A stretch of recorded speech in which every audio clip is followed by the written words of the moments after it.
On vous retrouve tout à l'heure après le journal.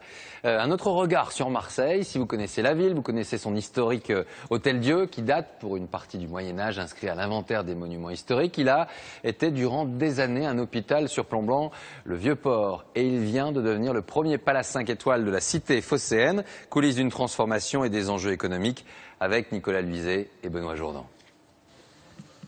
De son passé, il ne reste que la façade. Jusqu'au début des années 90, l'Hôtel-Dieu à Marseille, c'était un hôpital. C'est aujourd'hui un palace, 100 millions d'euros investis dans ce bâtiment classé monument historique. Jusqu'à aujourd'hui, personne ne s'était risqué sur ce marché du luxe à Marseille.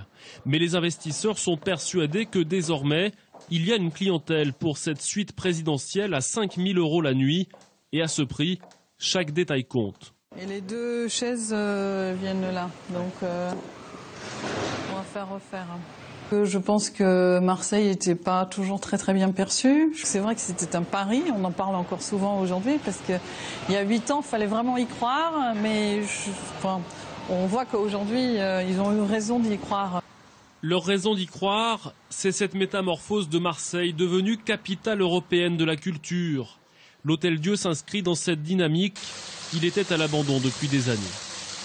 Regardez à quoi ressemblait cette pièce avant. Donc c'est vraiment un état complètement délabré, avec des fissures partout au mur. Donc on ne peut pas reconnaître. Je pense qu'il y a très peu de personnes qui reconnaissent l'Hôtel-Dieu. En cuisine, Lionel Lévy, un chef étoilé.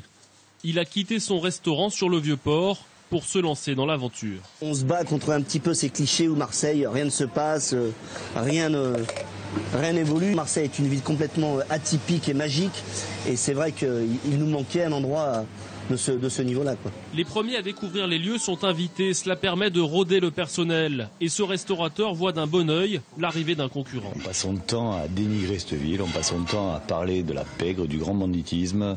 Cet endroit va tirer vers le haut, c'est-à-dire va attirer une clientèle à Marseille qu'on n'avait pas forcément.